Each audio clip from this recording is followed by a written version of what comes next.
History of the Department of Education and the federal role. The original Department of Education was created in 1867 to collect information on schools and teaching that would help the states establish effective school systems. With the agency's name and location within the executive branch have changed over the past 130 years, they early emphasize on getting information that works in education to teachers and education policymakers continues down to this present day. The passage of the Second Morrill Act in 1890 gave then-named Office of Education responsibility for administering support of the original system of land-grant colleges and universities.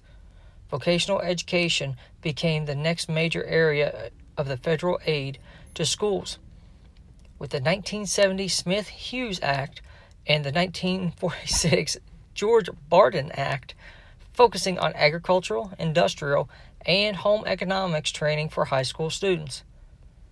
World War II led to a significant expansion of federal support for education. The Lanham Act in 1941 and the Impact Aid laws of 1950 eased the burden on communities affected by the presence of military and other federal installations by making payments to school districts. And in 1944, the GI Bill authorized post-secondary education assistance that would ultimately send nearly 8 million World War II veterans to college. The Cold War stimulated the first example of comprehensive federal education legislation when in 1958 Congress passed the National Defense Education Act, NDEA, in response to the Soviet launch of Sputnik, to help ensure that highly trained individuals would be able to help America compete with the Soviet Union in scientific and technical fields. The NDEA included support for loans to students, college students, the improvement of science, mathematics, and foreign languages instruction in elementary and secondary schools, graduate fellowships, foreign language and area studies, and vocational technical training. The anti-poverty and civil rights laws of the 1960s and 70s brought about a dramatic emergence of the department's equal access mission.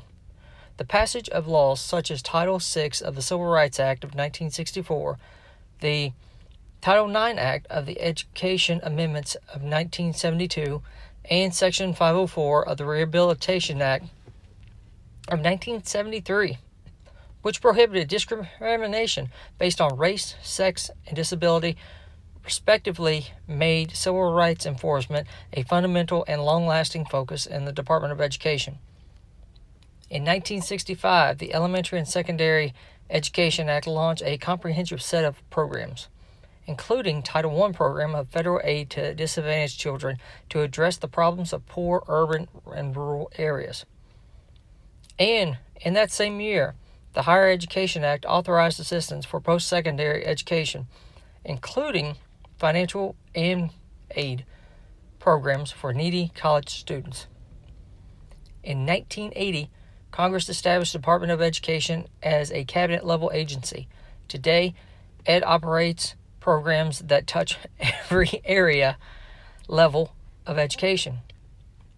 The department's elementary and secondary programs annually serve nearly 18,200 school districts and over 5 million students attending roughly 98,000 public schools and 32,000 private schools.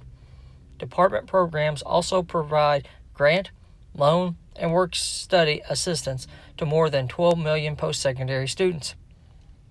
Next is the mission. Despite the growth of the federal role in education, the department never strayed far from what would become its official mission: to promote student achievement and preparation for global competitiveness by fostering educational excellence and ensuring equal access. The department carries out its mission in two major ways. First, the secretary and department play a leadership role in the ongoing national dialogue over how to improve the results of our education system for our students. This involves such activities as raising national and community awareness of the education challenges confronting the nation, disseminating the latest discoveries on what works in teaching and learning, and helping communities work out solutions to difficult educational issues. Second, the department pursues its twin goals of access and excellence through the administration of programs that cover every area of education and range from preschool education through postdoctoral research. For more information on the department's programs, see the Presidential's Fiscal Year 2022 Budget Request for Education. Staffing.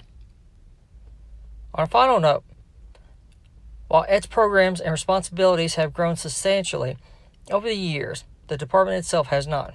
In fact, the department has the smallest staff of all 15 cabinet agencies, even though its discretionary budget alone is the third largest, behind only the Department of Defense and the Department of Health and Human Services. In addition, the department provides over $150 billion in new and consolidated loans annually. This concludes Department of Education Federal section.